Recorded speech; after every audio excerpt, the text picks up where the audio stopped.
What if the pain that you're actually dealing with right now didn't even start with you? What's going on, guys? See, today what I want to talk about is generational trauma and what breaking the pattern actually looks like. And today I'm going to use my own lived experiences. Because as you guys have formerly known and have seen in previous videos, I deal with CPTSD. And obviously there are levels that I have attributed to it, especially the things that I have done and seen also with inside the military, which only kind of enhance that level of PTSD. But here's how you can actually start to become really truly aware of how generational trauma works. And how I have figured it out was, again, through lived experiences and self-reflection, and followed the traits down from my own father and into my grandfather, and probably before him, because I didn't know anyone past him. So obviously my grandfather, which none of you guys know, but you guys will know now, is my grandfather was also in World War II. He served in a lot of different campaigns in World War II. He received a Purple Heart, and so he's been through the ringer, for lack of better terms. And what my grandfather ultimately developed was a symptom of actual PTSD from war and seeing all that stuff. And what he wasn't fully aware of was how he was actually treating my uncles and my father. See, again, I would hear stories, and you can even reflect in this in my first book, as I would hear stories from my father about how angry my grandfather used to be, on how he used to, fight everyone.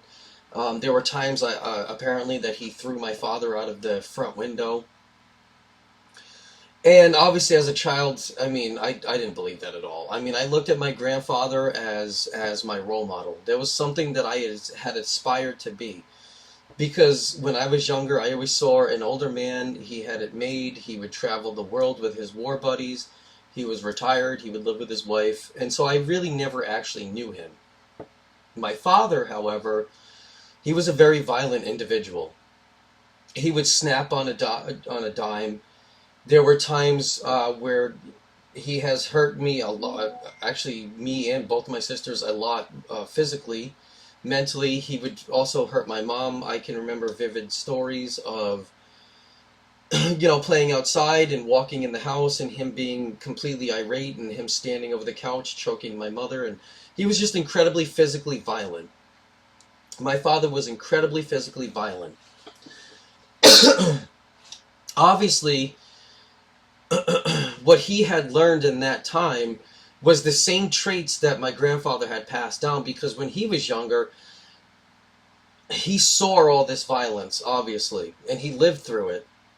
And so it starts to make sense that some of the stories could have been actually true. And so obviously as he got older and he was never fully self-aware, when these emotional triggers happened to him, when he maybe have felt overwhelmed or angry or whatever, those lived experiences represented what he was feeling inside, and so it naturally became acted out upon, because that was the only thing he was technically taught, instead of being taught how to reframe all of those things. See, for myself, because I also saw that for a very small period of time, and again, because it happened to me, I was also very blessed and very lucky by the good graces of God, life, the universe, whoever it is that you fully believe in. I personally, I love God, and, that's just where I go for things. And I always ask him for answers, too, and I ask him for guidance, and he gives me guidance in the form of cardinals. That's why there's also a cardinal on my book, and also there's cardinals all over my house. But unfortunately, I was very thankful enough to be taken out of my home and placed into state care, into the system, as people would call it. And obviously, for a very good stint in my life, those same traits I had attributed to, because again, that's what I saw. And as a child, you're like a sponge. You soak in everything that's around you, that you basically learn.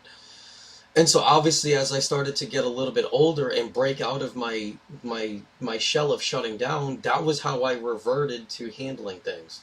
Was the same exact way that my father did. And again, my father through my grandfather. And this is how you truly start to break generational curses, is understanding, how it's been passed down. Understanding that, okay, like this was in our environment, but it ends here with me. And that's how it starts to show up through generations.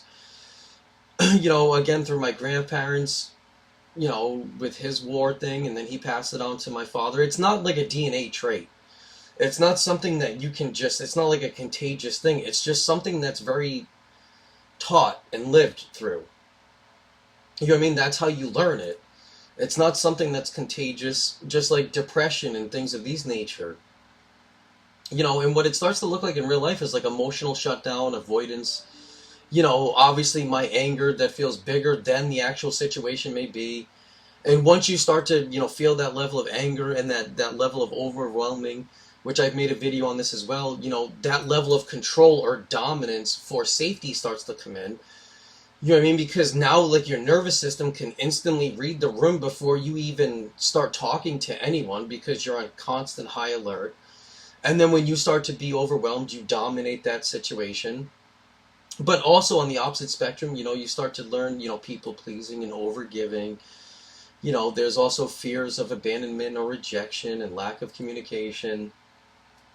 A lot of people will turn to addiction, and that's just, to learn how to cope through numbing the pain and things of that nature.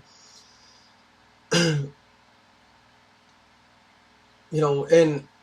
once you have that level of awareness, again, of figuring out where it actually came from, not putting burden of blame on anyone.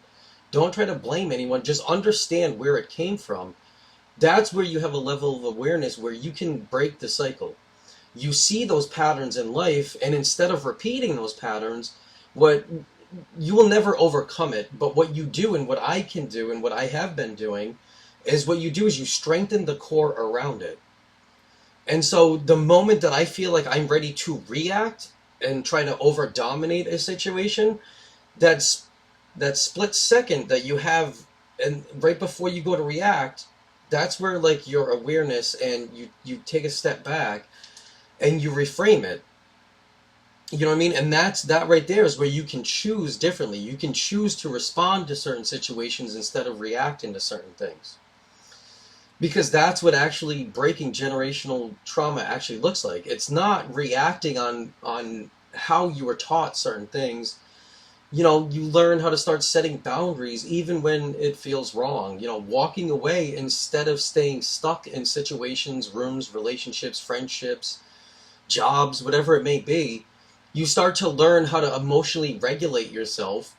And also the biggest thing is you have to be willing to take accountability instead of blaming anyone.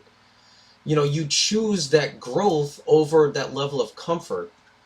Because I won't lie, when you start to have this level of awareness and you choose to not want to repeat everything that everyone in the past has done, for me, like, again, I looked at my grandfather as a role model, and I always looked at my father as someone who not to be. And so again, that was at first a level of blame, but I'm choosing growth over comfort.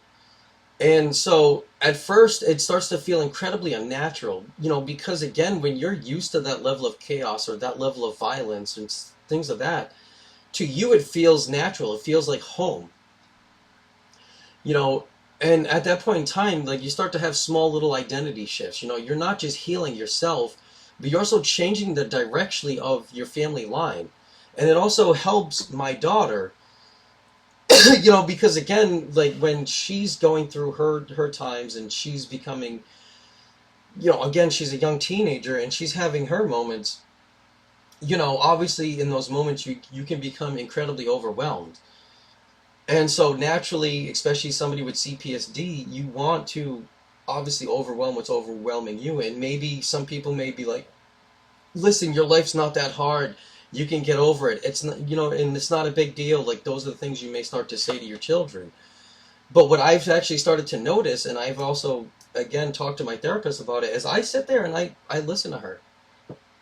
And I was subconsciously doing this because the more that I gave myself, like, that level of regulation and that pause, from reacting and responding, and the more I gave myself that small pause, the more I was able to do it for my daughter. And so right there, that now teaches her that, you know, her parents are a safe place, that she's okay to express certain things and talk about certain things, and no one's going to take it personally. Like, we're going to be there to love her. And that right there now creates a new trajectory in life for her and my grandkids. And when they have children, that's how you truly start to break the cycle. You have to think about that on a very deep level. And so one question that I would like to leave all of you guys with is, what patterns in your life didn't actually start with you, but you're actually still carrying it? Are you aware enough to know that? And it's okay if you don't. You know, these are what these conversations are for. And I'm hoping that today's video kind of hit you. Again, if you want to understand a lot of this on a deeper level, you can check out my book, A Child Called Home. It's available anywhere. Barnes & Noble, Amazon. The links are in the description as well. Also, if you go on ReaderHouse, you can save 10% on your entire order if you use FFSave10. I also created a guide called Found It at the Right Time. That's on Gumroad. And that guide is to help you to help reflect and start making more sense of your journey. I've also partnered with Dubby Energy as well, too. Because again, while I have so many things going on in my life, sometimes I need a good, you know, nice pick-me-up that's healthy. It doesn't come with the crash or any of the jitters. You can also check them out too. You can use the code EarnestMain for 10% off as well. And I'm hoping that a lot of you guys want more real conversations like this. So I'm hoping that you guys like, share, and subscribe. Because here on Spill the Tea, we talk about these things that people usually keep inside. And I hope to see you guys in the next one. Bye.